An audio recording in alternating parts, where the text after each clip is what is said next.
All right, good evening. This is the July 15th, 2020 Cottage Grove City Council meeting, which I'm calling to order. Before we do the Pledge of Allegiance, I just want to read a quick statement for the public.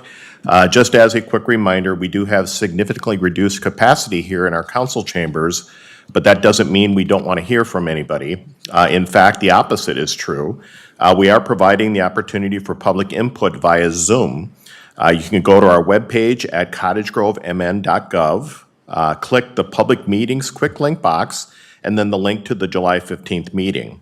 From there, you'll find the options available if you'd like to speak, for example, during open forum this evening, or on a regular agenda item. You're encouraged to do so going through the chat, and they'll let me know.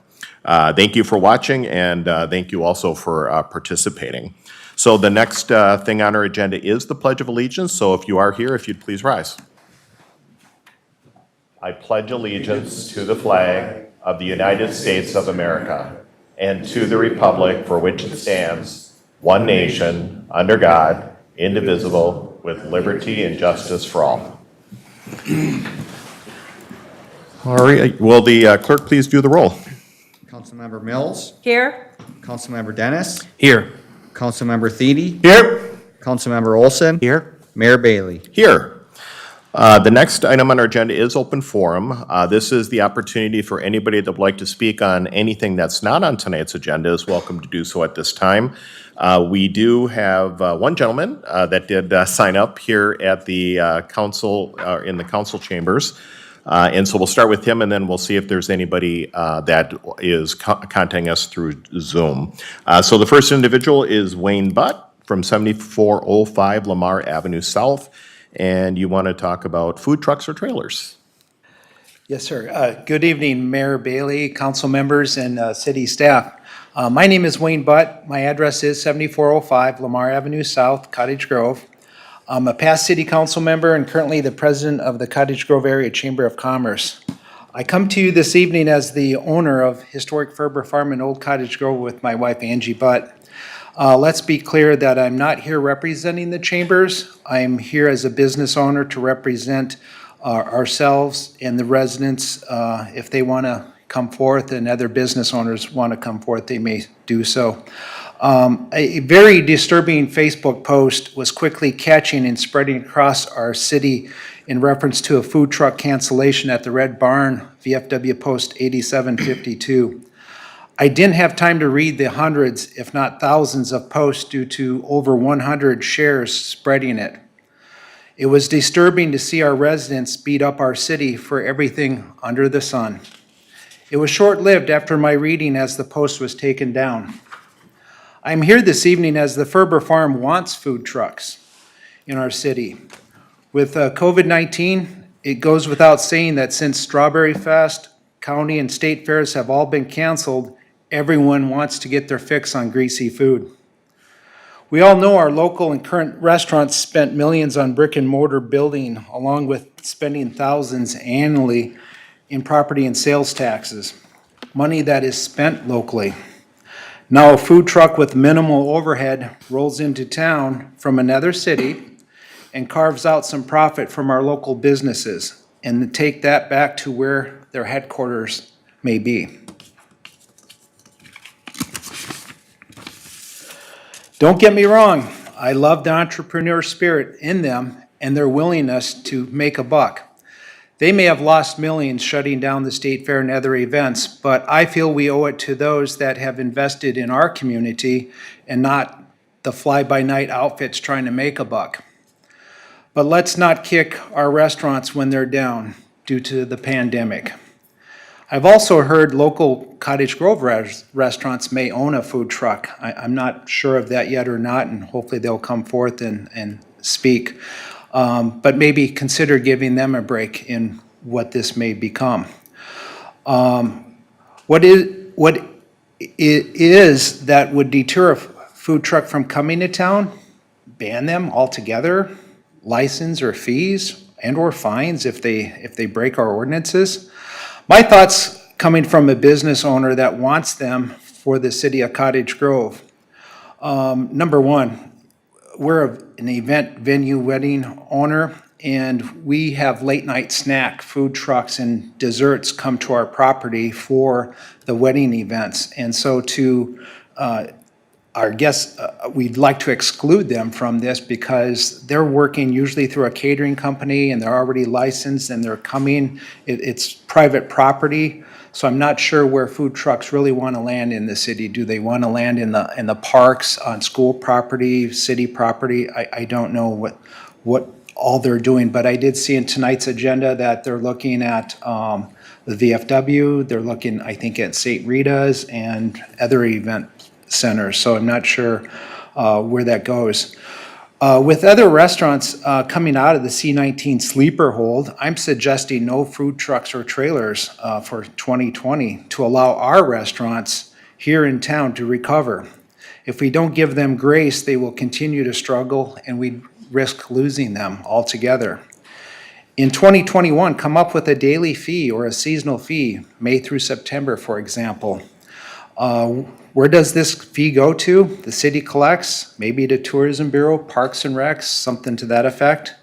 An example of a fee structure would be a one-day pass. They come to town, it's $100 for the one-day pass, or the seasonal fee could be like $3,000, for example. These are just examples.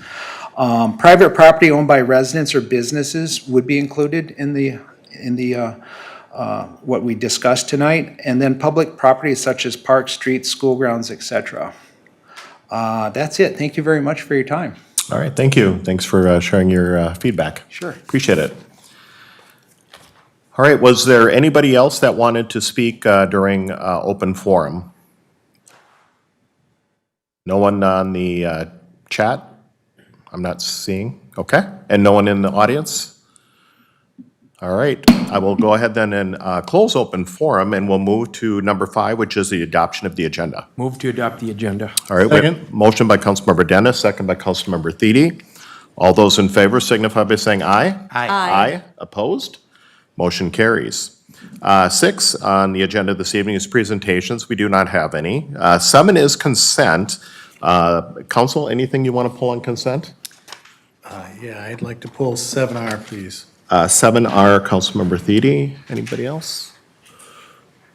All right, so seeing no one else is pulling anything on consent, we'll go to 7R, which is the Hadley Avenue Road Restriction Update. Yeah, and I just pulled this because we, you know, in even the time that I've been on the council and involved in planning commission, it seems like we always end up talking about Hadley Avenue and people going too fast, you know, big trucks going down there. I mean, back in the, way back in the 60s when that road was built, it was, you know, one of the primary roads that kind of went through and was, you know, designated as a, like a commuter, or a, collector, sorry, collector road, and you know, and it's state aid and so forth, and it's just been kind of tough to do something with it. And I guess I kind of would like to maybe have Ryan discuss a little bit about, you know, what makes it so difficult to do some more drastic things, because it seems like we put signs up there and we put other things there, and it just doesn't necessarily seem to work. So maybe you could tell us a little bit about a couple of things that we are doing, maybe with like Google and the maps type of deal, and then you know, in terms of the state aid or something like that, what the consequences are and what we're kind of limited from doing.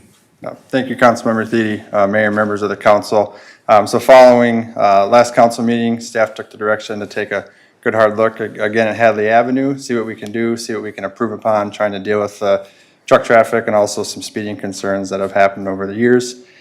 One thing I'll touch on briefly that Councilmember Thiede mentioned, it is a state aid route. We used state aid funding back in 2003 to fully reconstruct that road, and we're required to really not limit that roadway too greatly. There's rules in the state aid on what you can do with a roadway like that you use that funding on. It's a 25-year term for that funding, so we still have 7 years left to kind of not pay that back because we got the money, but if we wanted to remove it from that state aid route system and get real drastic with the road to make it so larger vehicles, things like that, just can't drive on it.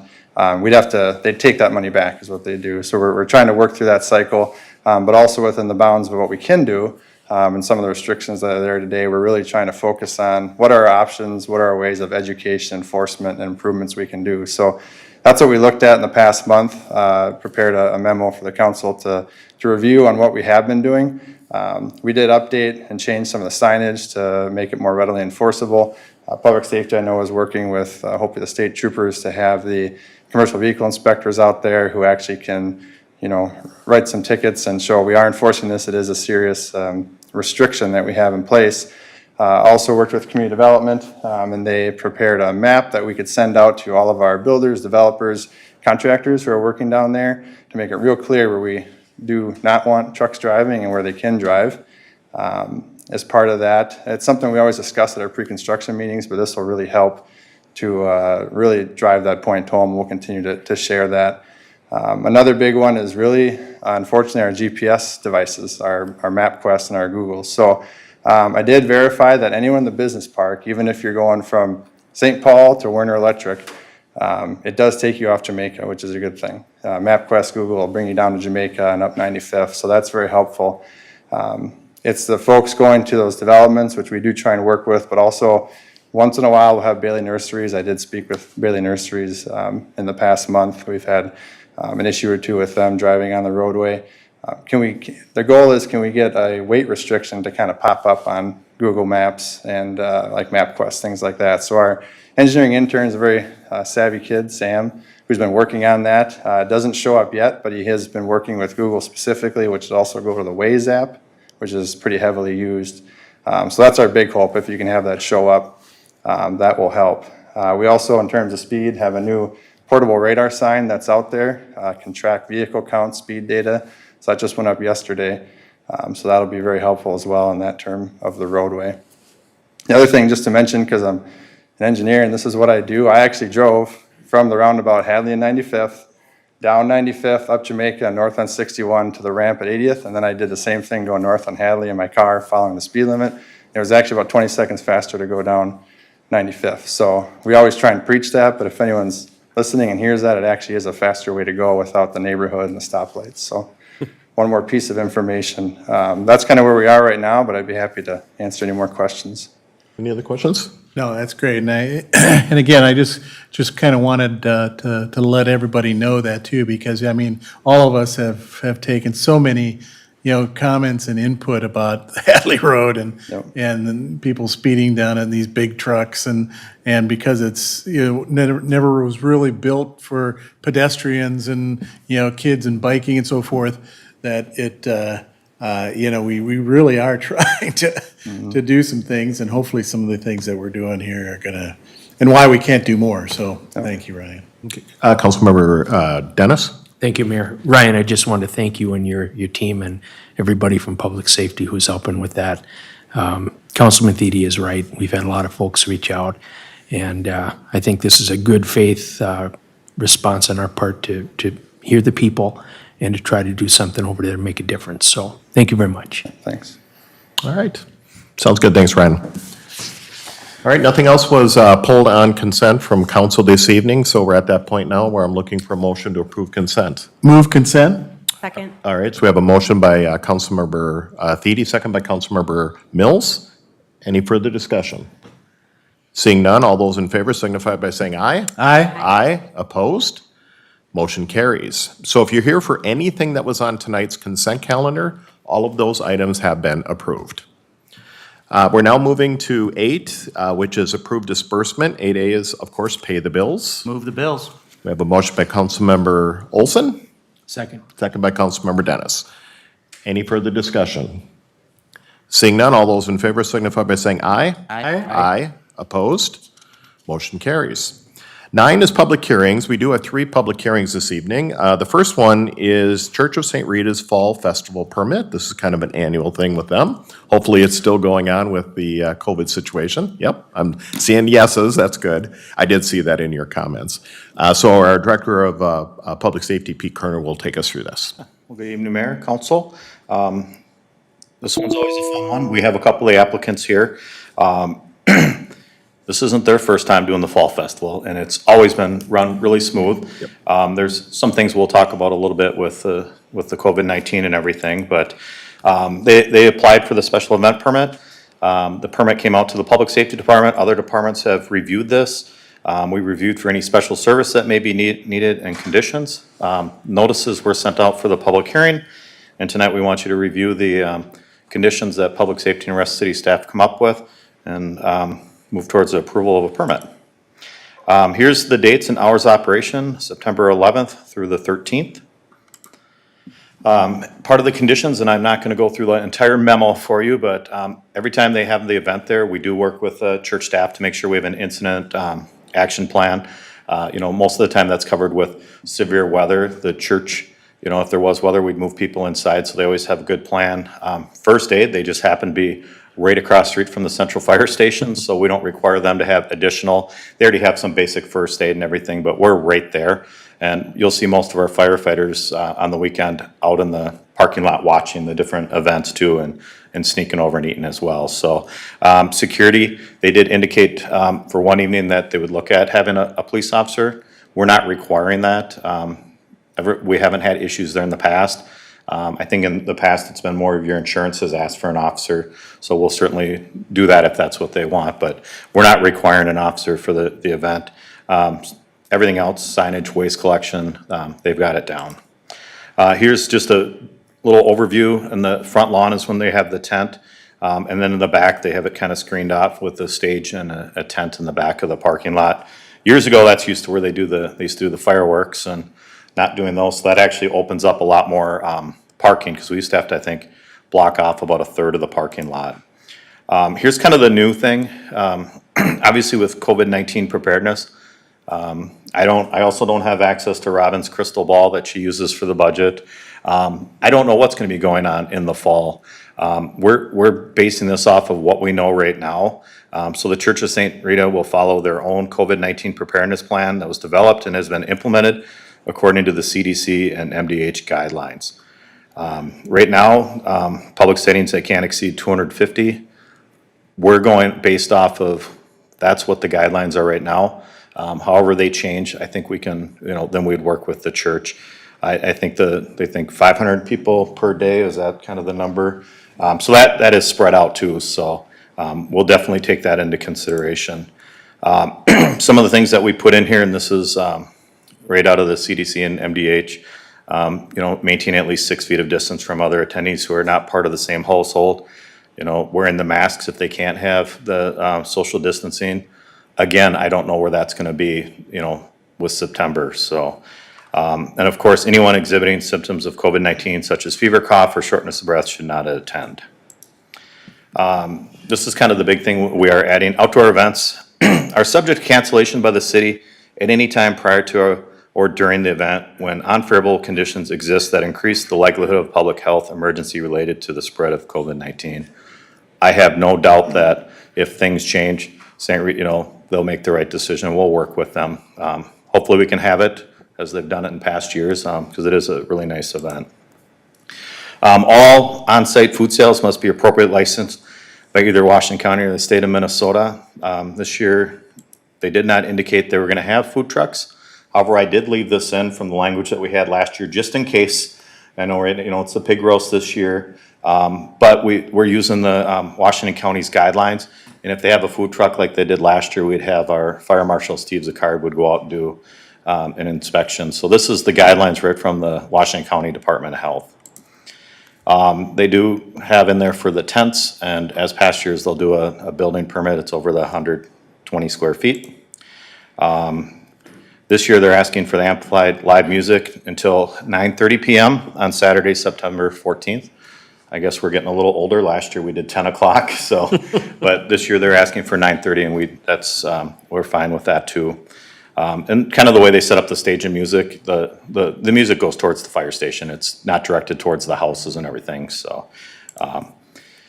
They did apply for a temporary on-sale intoxicating liquor license. That went through the city clerk's office. The police department did all the appropriate backgrounds and checks, and there was no issues. So as in past years, the IDing of people, and here's military identification, valid passport, or the valid driver's license.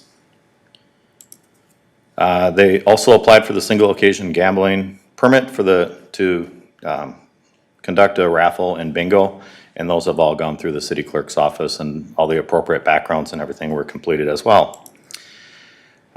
Here's kind of if they do have the big crowds, we've always worked with them to make sure we can have traffic in and out, and also making sure there's the appropriate fire lanes. It's kind of natural the way that the church parking lot, it's already set up with the fire lanes.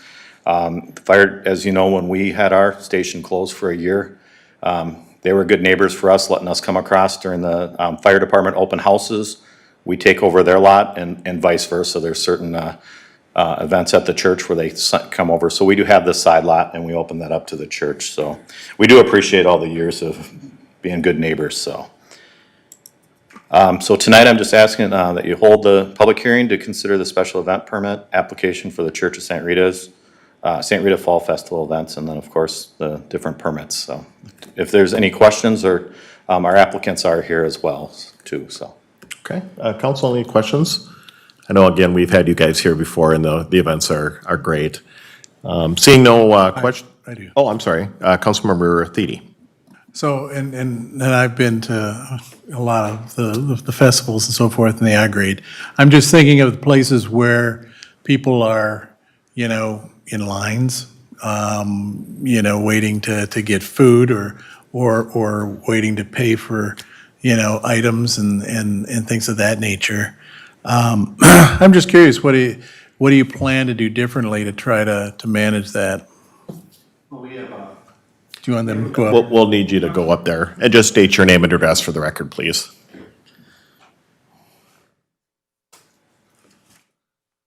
I'm Rory Gilbert, I'm the business administrator at St. Rita's. And as part of our preparedness plan, we have 6-foot signs asking people to please keep their distance. All the food is going to be prepared outside and served outside. We're trying to do as much outside as possible and very little inside. In fact, the Saturday night mass will probably be outside as well. Okay. And then we're going to be doing, actually it's going to be, instead of the music, we're going to do a drive-in movie. So then everybody be in their cars. We'll have concessions. So it should be, we're trying to minimize the traffic as much as we can. Okay. All right. Good. Thank you. Good. All righty, thank you. So with that, I'm going to go ahead and open the public hearing. If there is anybody that wants to speak on this item, is welcome to do so at this time. Anybody at all? And I didn't see anybody online either. So I'm going to go ahead and close the public hearing, and council will look for a motion. Mayor, I can make the motion for us to Okay. authorize issuance of a special event permit, temporary liquor license, and single occasion gambling permit to the Church of St. Rita, contingent upon conditions outlined in the memo from Public Safety Director Kerner and Community Development Director Boyk dated July 9th, 2020, and all applicable state and local statutes. All right, so we have a motion by Councilmember Dennis. Do I have a second? Second. Oh, look at, they're both pointing at each other. Either one. Go ahead. Gib. Councilmember Olson, we'll make you the second this time. Any further discussion? All right, seeing none, all those in favor signify by saying aye. Aye. Aye. Opposed? Motion carries.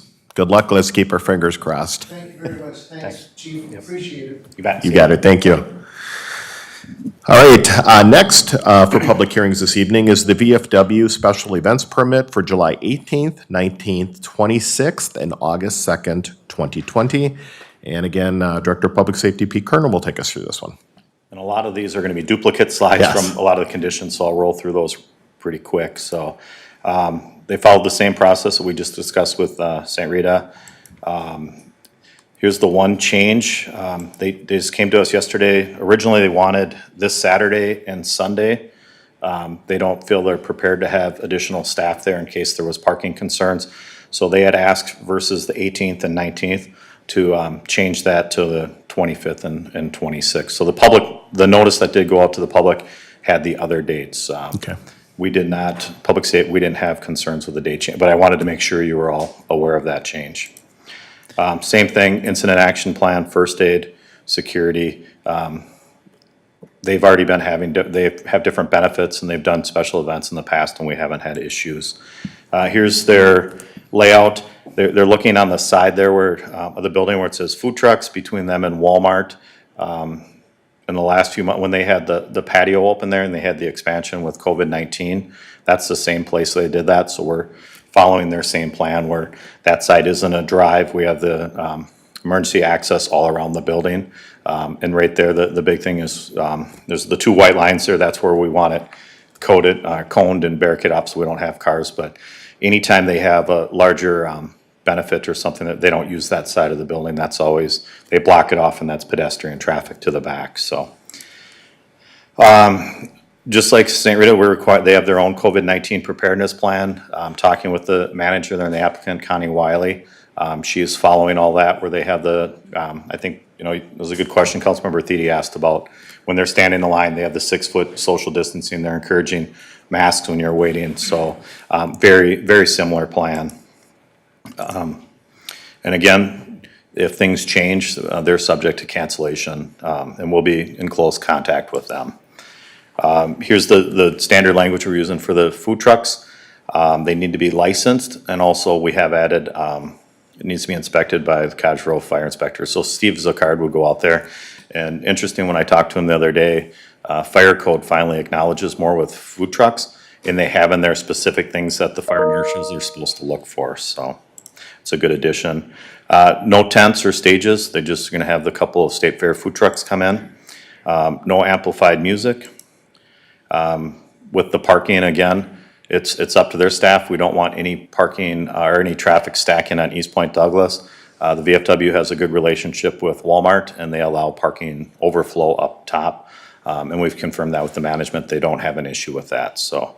And again, the use of fencing or cones is required to separate the food truck customer areas from the adjacent drive aisles.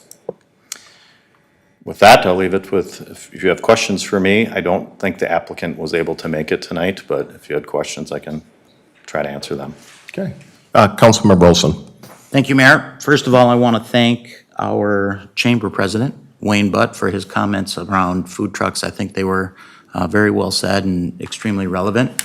I feel similarly that our brick and mortar folks who have invested in our community definitely deserve priority. And I think Mr. Butt very clearly stated that that should be our preference as a community, is to support those folks. The VFW, as we all know, is a tremendous community partner. They have been a tremendous community partner for many, many years, even before Connie was the manager. They're a nonprofit entity. They also support a great number of programs through Beyond the Yellow Ribbon, which Steve and I are part of.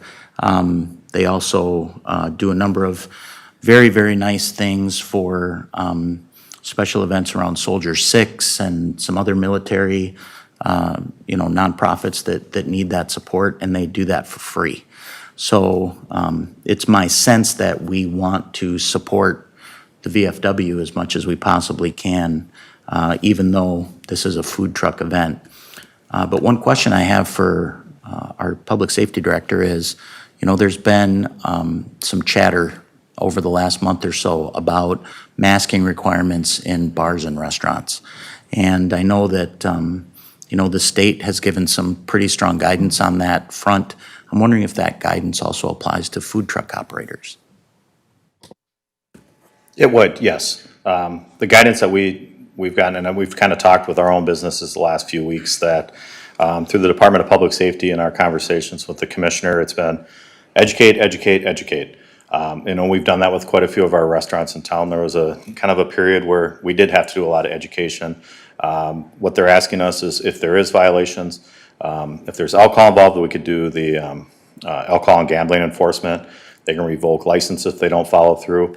But really, we've had a lot of conversations with Washington County, with their Department of Health. They're the ones that they could revoke licenses. So with any kind of restaurant, they're requiring their workers to have the masks on. And that's something that when we go out and do the inspection, we'll reiterate that point too, so. Okay. Councilmember Mills. Yes, thank you, Mayor. I'm wondering, do you know how many food trucks they're actually going to have? Because it sounds like maybe more than one. Yeah, they're hoping to have each day, 2 of them at least, is kind of their plan. Okay.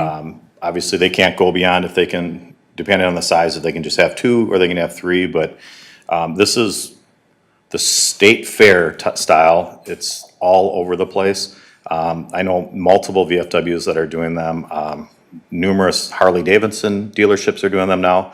So it's become a lot more competitive. And from what I was told from some of the other VFWs, part of that stipulation is, yeah, it brings in some business to them, but they're also looking for a donation from the food trucks. Some of the VFWs I've been told, they get a donation of up, 10% to their organization, which is great too. So they're using it as kind of as a fundraiser too. But I can't speak for what the arrangements are, but I'm going to assume each event will probably be 2 is what they can fit in there. So. Okay, thank you. Okay, Councilmember Thiede? It's kind of a clarification, because with the change in dates, you still had 4 lines, but 2 of the lines with dates were the same on the front page there.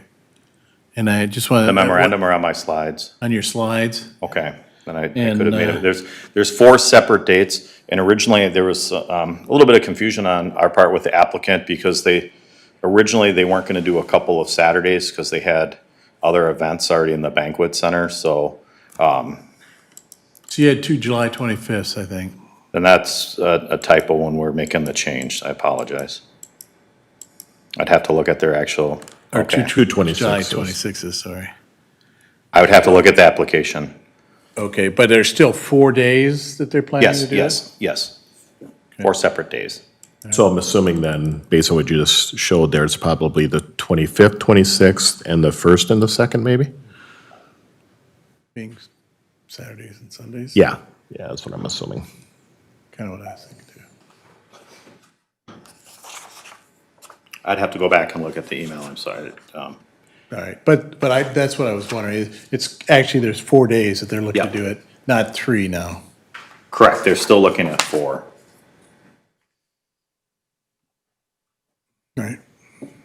Okay, so then, when we get to that point, we'll, as a council, we'll need to make sure that we insert the correct dates as, for the record on that.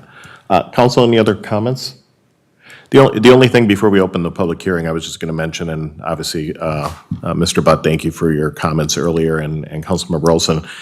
I know that a while back when there was a lot of uproar, we'll just say that, as it relates to food trucks and what's allowed or not allowed in Cottage Grove. I think what is unfortunate sometimes on social media is the ball gets rolling and that snowball just keeps getting bigger as it goes down the hill. And there was a lot of incorrect information that was shared out there. I know our staff was getting a lot of phone calls from residences that want to have a food truck for a graduation or a party at their home. Those are allowed in Cottage Grove. And I believe we're putting something out, or just did actually, in our Cottage Grove reports, just to update everybody on there is things that are allowed. The one challenge that we had was we did have some businesses that were concerned, restaurants that were concerned, that were within very close proximities to other businesses that were having food trucks there, and taking away, obviously, and possibly taking away some of the business from them. And there was no permitting process being followed. And so what we had to do is make sure everybody is following the rules and the regulations. And so obviously, as we talked about, we're happy to have the VFW do food trucks. I'm a fan of a few of them. I have not seen the Sweet Martha's Cookie.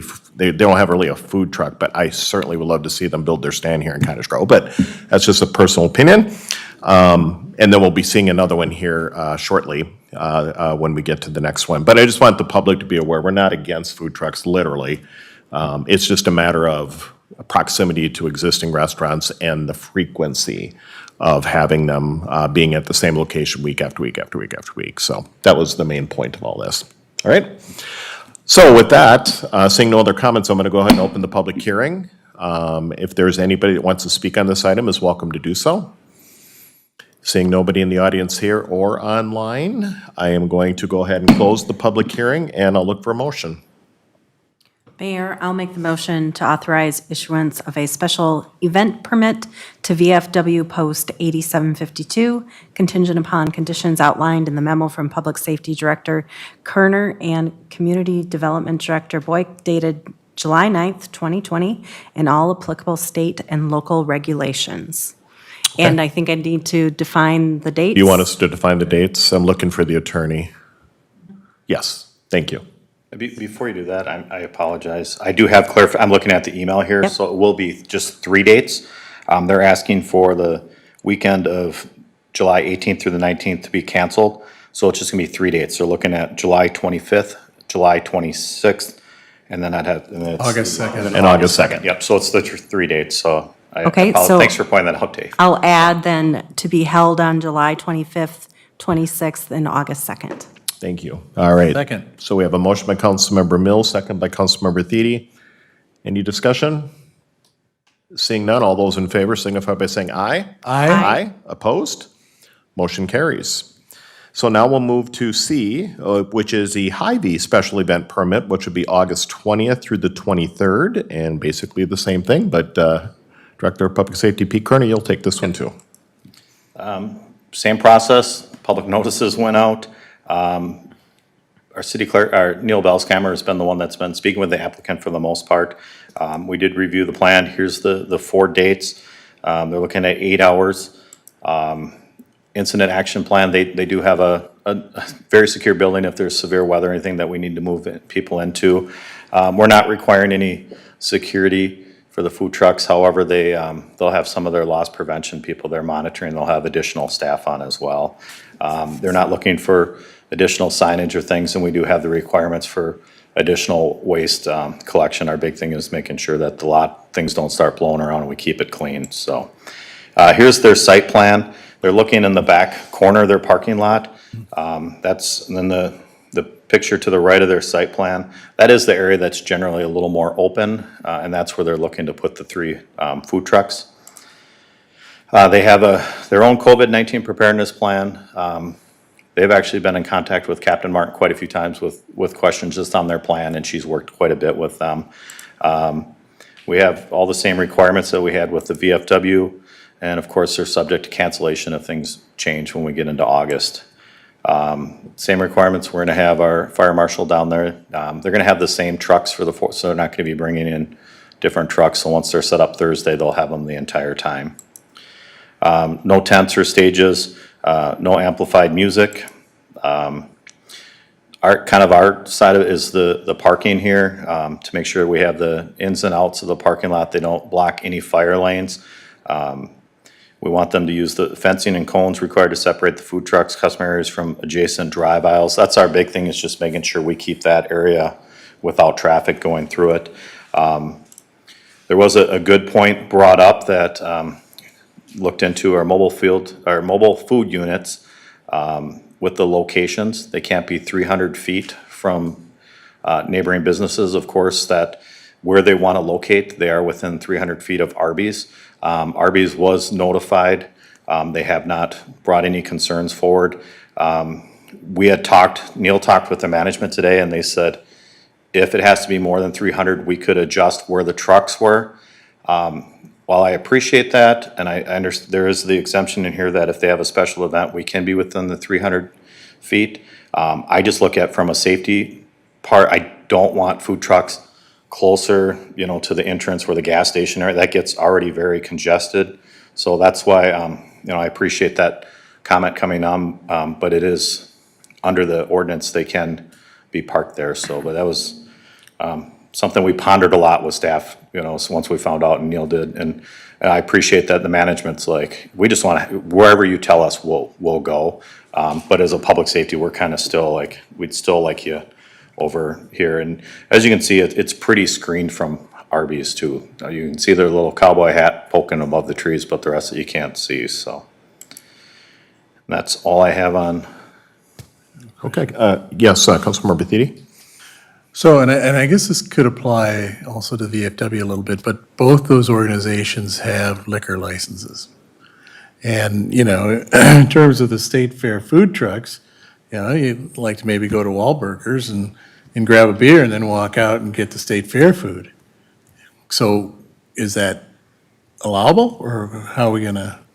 No, alcohol is not allowed there. Okay. At the VFW where they're at, the way it's set up, they can get their food and go right inside that chain link fence. They have a patio and have a beer, but Hy-Vee, they wouldn't be able to, it's not continuous, it's not connected to that. So they're not gonna be allowed to just walk out in the parking lot with alcohol. I mean, they could probably take that food and go back to the restaurant. They have a patio there at Hy-Vee also, I guess. But Yeah, but the alcohol can't go out to. correct. Okay? You need anything?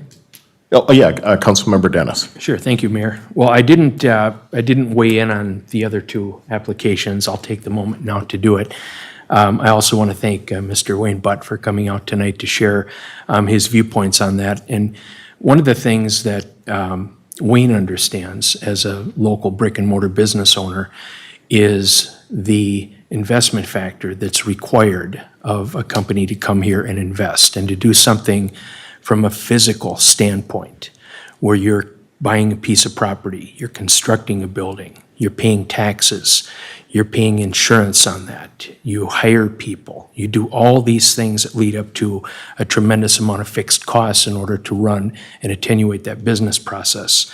So again, in hearing, some of my colleagues here and the statements being made, I think what we've always tried to do is add, with not just this decision, but many decisions, is add to the greater whole. Not necessarily to try to take things away from people or limit, but how can we make things be better? So in this circumstance here, we've listened to our community for many years, and people have said, look, we would love to have more businesses, more restaurants and things in town here that we can do, that we can enjoy, not just on a given weekend here or there for a special event, but all the time. And so as Wayne pointed out, many of our restaurants here are kind of on, in quotes, life support, because we know they've been shut down. We know they're trying to operate 50% inside. We know that they're trying to attenuate a process where they can have curbside service or do some things outside, and we all know that Mother Nature doesn't always work with us on that. So the fact that I know a number of business owners here in town and other places, and these are friends of mine and people I care about, and I get a real world report from them, and they talk about the difficulties that they're under right now. So we've used a term up here before called empathy, and we have that for all these investors. So this, just for the record, was never about trying to take anything away from community members of having a fun time here in town, but trying to put together a process or a program that was reasonably based to add something to the greater whole and not see degradation occur to the business structure that we've all worked hard to bring forward, not to mention all the money and the good faith that those investors have put in our community. So when we did this, we talked about special events. We talked about maybe, hey, there was a ribbon cutting or an addition in the business park, that we could have a special event for one of those companies and they could bring something in. We talked about doing things that would happen, in neighborhoods. Maybe it was a birthday or a graduation ceremony or something where people could have that come into the neighborhood. So I think that those were all good, solid purposes and reasons and definitions of what we tried to put together. We did not anticipate that there would be, trucks showing up here. Of course, nobody knew COVID was coming so that they would even try or want to come outside their normal range of operation. But I think we've worked hard to put something together here that's reasonable, and I just kind of wanted to go on record and state that. I think that all the intentions of everybody, our council and our staff, has been to try to do that. And the hope is that the public, for whoever happens to listen or watch these proceedings, that they would kindly take into their consideration the fact that we've tried to do something good. So in this particular one here, looking at the previous two, the church having that, I think that very clearly falls under the guideline of a special event for them. A nonprofit, now they don't have a restaurant right across the street from them. This one here, a little bit more concerning to me, but staff, you said, did reach out to the other investor down there, didn't hear anything back.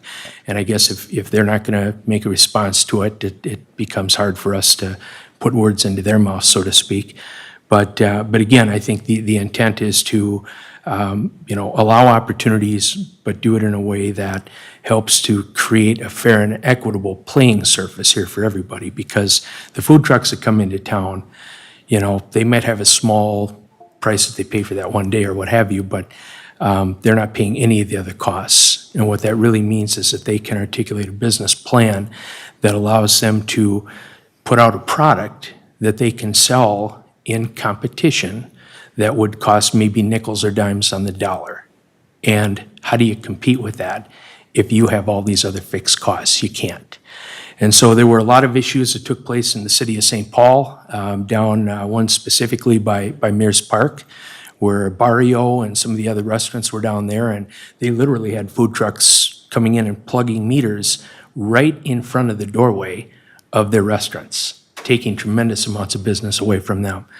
And there was just something just within this past week that showed up in the news, I think it was in Minneapolis someplace, where they're having the same type of concern with some of their brick and mortar businesses too. So, we've tried in good faith, very hard to do something here. And so as it sits right now, it's not necessarily that you feel good about the approval, but for the reasons that you authorized or mentioned in terms of, where those trucks would be parked and the safety factor and not blocking the access in for emergency crews and things like that. I would support this one, but I just did want to go on record with those other thoughts because, as Mr. Butt pointed out, they're very, very legitimate concerns on behalf of everybody. Thank you, Mayor. Okay. Yes, Councilmember Mills? Thank you, Mayor. I'm just going to kind of echo a little bit of what my council colleague said up there in regards to the food trucks. I think when we originally put together the whole plan, the spirit of all of it was not for food trucks to set up next to a restaurant. And that was never the intention of what we had put about. And we did talk about events. We've had a very strange year, and so I feel good about allowing this particular event. It's not every weekend. It's not like they have a special event every single weekend. And it happens to be when I think the State Fair was supposed to take place, so it's kind of a fun little way that Cottage Grove can somewhat participate. And it's a small compromise with that weekend. So I feel good about that. In talking about those different pieces that we've talked about with that. But thank you, staff, for working all on those items with putting together the permits and the special event pieces. Thank you. Okay. And I believe the manager from Hy-Vee is calling us through Zoom and would like to speak.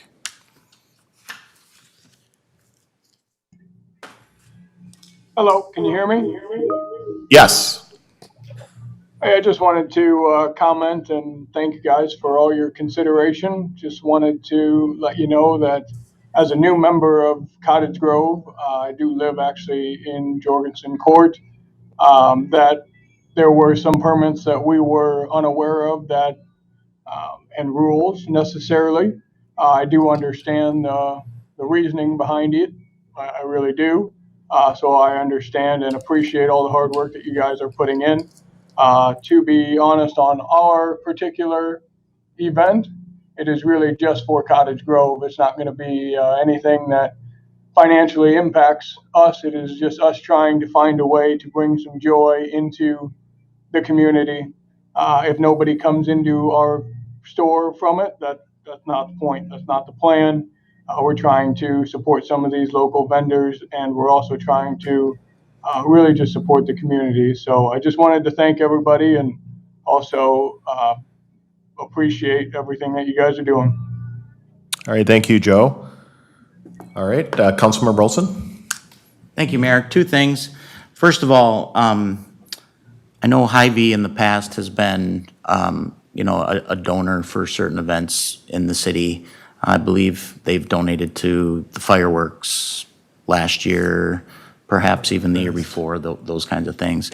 I think they've done some sort of sponsorship with Strawberry Fest as well. Strawberry Fest didn't happen this year, and neither did the 4th of July fireworks. So I'm just curious, did Hy-Vee still make their donations so that we could carry those funds over? Or did they choose not to participate this year? I can answer that. When we postponed or canceled the 4th of July fireworks, what I did, which was the right thing to do, I believe, is I reached out to each of the businesses that decided that had financed the 4th of July fireworks, And each of them were given the option where they could either have us hold the money until possibly later this fall if everything gets better. We're planning on having an event like an Oktoberfest or something with the fireworks. Or we would give them their money back because obviously the intent was for the 4th of July fireworks. So Hy-Vee had donated money to the 4th of July fireworks. They did say you can do some accounting items. They wanted it, we did send the money back. I believe the city actually just did that. It was in our bills and such here. And Joe had mentioned to me that if we're going to do the event in the fall, just to reach back out to them, and it sounds like they'll participate again. Okay, perfect. My second item is perhaps, I don't know if it's Jennifer or Pete or whomever, but perhaps for the public's edification, we can walk through a little bit of what this process looks like relative to license applications. What does that cost? What is the approval process? Are these food trucks being asked to pay a licensing fee or a permitting fee? Obviously, Hy-Vee took a permit out, but, you know, could we map that out a little bit for the public so they understand whether there's a revenue component to this? I would have to turn that over with what fees they have for licensing through the state. I'm not sure. You were right that the applicants have to give a $100 permit for the special event, and, you know, so then there's the staff time and everything, but maybe someone else in the staff has more knowledge. Everybody's kind of looking at our administrator, so Jennifer, you? To the council.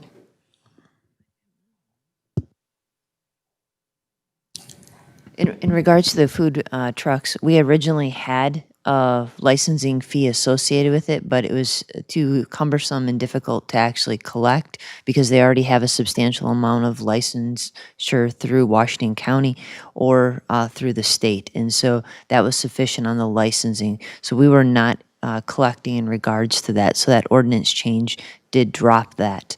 In regards to the fees through these events, yes, the applicant needs to pay that, and there may be some different collection that they have through the food trucks, but there's not an additional fee associated with that. Okay, so just to be clear, food truck comes to town, doesn't have to pay licensing fee or a permitting fee, even if they're participating in a special event. It's the holder of the special event permit who pays the fee. Okay, thank you. You good? Okay. All right. Any other questions on this one? So what I wanted to do is I'm going to go ahead and open the public hearing. If there is anybody that wants to speak on this item, is welcome to do so at this time. I know, Joe, we just heard from you, but anybody else? All right, hearing none, I'm going to go ahead and close the public hearing, and council will look for a motion. I would move that we authorize issuance of a special event permit to Hy-Vee Incorporated contingent upon conditions outlined in the memo from Public Safety Director Kerner and Community Development Director Boyke dated July 9th, 2020, and all applicable state and local statutes. All right, so we have a motion by Councilmember Thiede, Second. second by Councilmember Mills. Any other discussion? Seeing none, all those in favor signify by saying aye. Aye. Aye. Opposed? Motion carries. All right, next on our agenda, that was it for public hearings. 10 is bid awards, there are none. Regular agenda, which is 11, there is no items on our regular agenda to be discussed or taken action on tonight. So now we're to 12, which is council comments requests. I'll still try to keep it in my normal order, even though we're all kind of whack here. So we'll start with Councilmember Mills. Thank you, Mayor. First, I just want to give thanks out to our finance director and all the other department directors who started off our budget meeting tonight. Just wanted to say thank you. Things are very, very well organized, and appreciate just giving those highlights as we've all looked through those budgets ahead of time. But thank you for that. And then the other piece I wanted to bring up is actually on Wednesday nights, there is a gathering of community members at 6:30 that are meeting at Light the Way, which is on 70th and Jamaica. And last week I attended their meeting. It's at 6:30. They meet outside. They meet in the shade.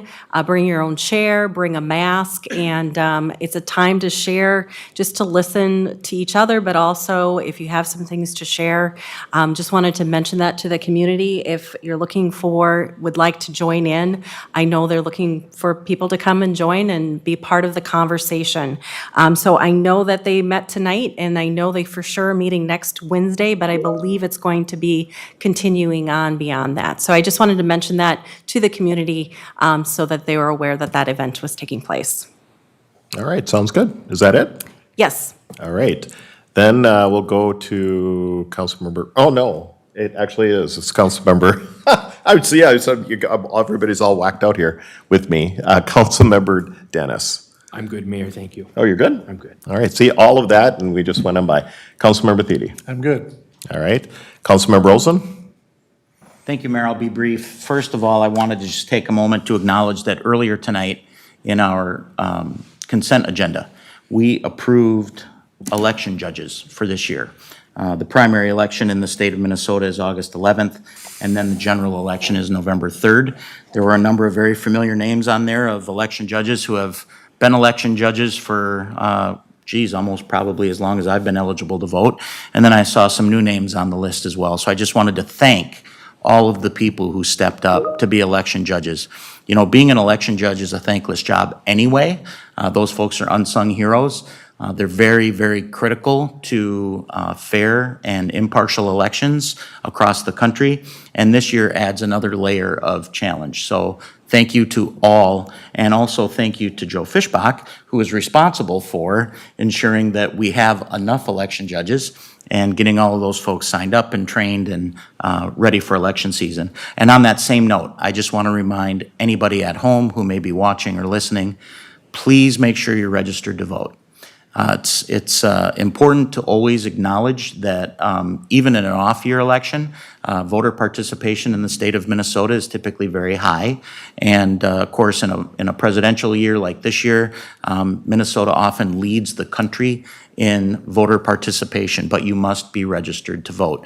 And if you need any help with that, you can go to the Minnesota Secretary of State's website or minnesotavotes.org. The League of Women Voters is also an excellent resource to give you information on how to register, or you could just call City Hall right here, and I'm sure Joe and the team would be happy to walk you through what you need to do. That's 458-2800. So please make sure that you register to vote this year before the primary, which is August 11th, and then, of course, November 3rd for the general. All right, thank you. I did have a couple items I just want to bring up to the public. One is, even in these challenging times that we're in right now, we do actually have a couple grand openings and ribbon cuttings, if you will, that are coming forward. Actually, they're open right now. PetSmart is now open in Cottage Grove, by the way, down in between Home Goods and Planet Fitness. The actual official grand opening is this coming Saturday. I did actually see, somebody sent me a picture, they had a big ad in the St. Paul paper. So I thought that was pretty cool, advertising the Cottage Grove grand opening. There won't be an official ribbon cutting due to COVID, but I encourage you to stop in and meet the team there and visit the store and check it out. And then on July 28th, we do have a local business that is now going to have an official ribbon cutting, if you will, and that is the Grove Nutrition, which is located over in the little center where the Ace Hardware is located in that center there. And I believe I know it says to be determined, I think it was 8 o'clock in the morning, I think. 9:30? Okay, 9:30 in the morning. So the intent is to do a brief but important ribbon cutting on this new business coming to Cottage Grove and opening. Actually, they're already open. Sounds like they're doing well. The other thing I want to mention on kind of our calendar thing before I get to a couple other items is this coming Monday, council is planning on doing a tour of the New Hope Aquatic Center. This is a brand-new aquatics facility that we're looking at as an option or something similar to it for Cottage Grove to bring before the voters on a referendum, possibly next year. And as the public is aware, we are not doing a referendum this year. We don't think it's the right time with everything going on with COVID right now. But we are going to take a look at some options and look at what they built and see if there's some similarities and things that we would like to bring over to our community to provide as options for our public with whatever the cost would be for that. On events, also, I just wanted to mention, as I'm assuming everybody's aware, but our typical Night to Unite event, which is in August, is not going to happen this year. That has been canceled, and not even just for Cottage Grove. It's canceled everywhere. This is like a national thing, National Night to Unite. However, they are looking at an October date. Again, a lot depends on what's going on with COVID, but there is a desire and a hope that we will be able to have a National Night Unite event in early October. I believe it's the first Tuesday, I think is what I'm hearing.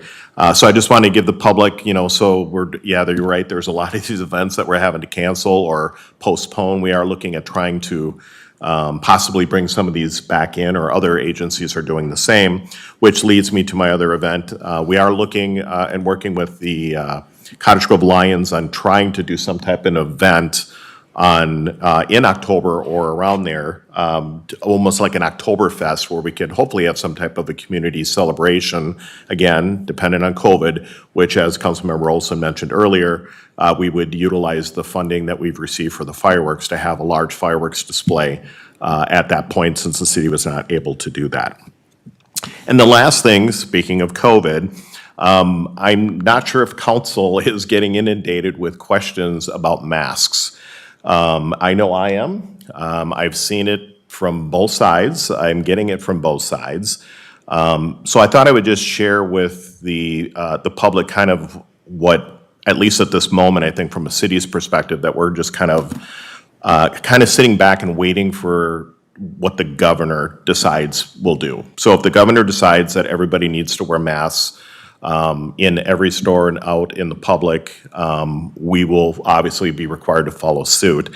More businesses today, I did hear Walmart, as of Monday, is going to be requiring all people to, customers to wear masks. Kohl's has done it, Starbucks has done it. My guess is, in a lot of cases, a lot of businesses are just gonna take it upon themselves and do it nationally, let alone whatever happens with the governor.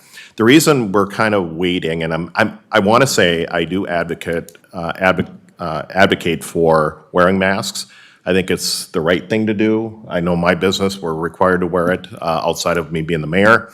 But the fact of the matter is, it would be real difficult if we enacted an ordinance in Cottage Grove, and then they go into and I'm not saying St. Paul Park has or doesn't, to be honest with you, because I don't know, but if St. Paul Park doesn't, it's really hard to tell somebody that lives in St. Paul Park that's gonna come shop in Cottage Grove if they don't know, or another city that doesn't have it or does. I think if we're gonna do something like this, it really does have to be, in my opinion, it has to be a more of a global situation. So for all of those that, whatever side of the, that you're on in this particular, whether you're for wearing masks or not requiring wearing masks, whatever, we hear you on both sides, but my intent as the mayor, and I guess the council will have to weigh in if they have any questions or comments about it, is that we would be best suited to let the governor and the state kind of dictate to us what the plan is, so that we're all playing off the same sheet of music. It isn't going to be where this town does it and this doesn't, and so on and so forth, because that becomes very difficult in my opinion. But that being said, do I encourage everybody to wear masks? The answer is yes. I think it's the right thing to do. And when you're seeing me out in public, if you don't see me with one, you can razz me. But the fact is, I do carry a mask with me now, multiple actually. So make sure that I have one wherever I go. Okay? Any other council comments or requests? All right, 13 is workshop, open to the public. However, we did have the workshop prior, and we did this little one afterwards in case we needed to still have a discussion, which we do not. All of the first day of budget information came through. Staff did an amazing job. So our next week, next Wednesday, we'll be having our next version and more departments showing up. So we don't have a workshop after the meeting tonight. There is no workshop closed to the public this evening, so I'm looking for a motion to adjourn. Move to adjourn. We have a motion by Councilmember Olson, Second. second by Councilmember Mills. All those in favor signify by saying aye. Aye. Aye, opposed? We are adjourned.